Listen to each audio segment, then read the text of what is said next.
6th Tamil term 3ல இயல் 2ல் இருக்கிற உரைநடை பார்க்கலாம். பசிப்பினி போக்கிய பாவை. இது ஒரு நாடகம் டைப்பில் இருக்கும். இது மணிமேகலை கதையை பற்றி சொல்லியிருப்பாங்க. அதாவது மணிமேகலை அப்படிங்கிறது கிபி 2ஆம் நூற்றாண்டில் சீத்தலை சாத்தனார் அப்படிங்கிறவர் இந்த மணிமேகலை காப்பியத்தை எழுதியிருப்பார். ஐம்பெரும் காப்பியங்களில் ஒன்று. சிலப்பதிகாரத்தோட தொடர்ந்து வரனால இதை சிலப்பதிகாரமும் மணிமேகலையும் இரட்டை காப்பியங்கள் அப்படின்னு சொல்லுவோம். இந்த மணிமேகலையில் மொத்தமாக 30 காதைகள் இருக்குது. படலங்கள்லாம் கிடையாது. 4755 வரிகள் இதில் இருக்குது.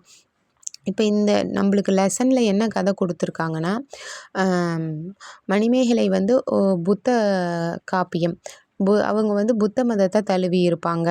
அவங்க ஒரு நாள் தனது தோழி சுமதியோட தோட்டத்தில் உலா வந்துட்டு இருக்கும்போது அவங்கள பின்தொடர்ந்து உதயகுமாரனுங்கிறவங்க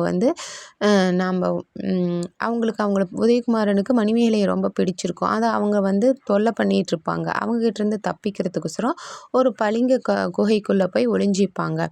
அந்த பளிங்கு குகைக்குள்ளே ஒளிஞ்சிருக்கும் போது தான் மணிமேகலை தெய்வம் மணிமேகலையை தூக்கிட்டு போய் மணிப்பல்லவ தீவில் விட்டுரும்.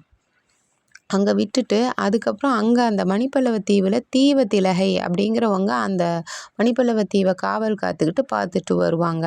அவங்க யார்ப்பா நீ இங்கே இருக்க அப்படின்னு சொல்லி கேட்கும்போது, நான் அந்த மாதிரி பூம்புகார் நகரத்தை சேர்ந்தவ, இந்த மாதிரி என்னை மணிமேகலை தெய்வம் இங்கே கொண்டு விட்டுட்டாங்க அப்படின்னு இந்த கதையை அவங்க சொல்லுவாங்க.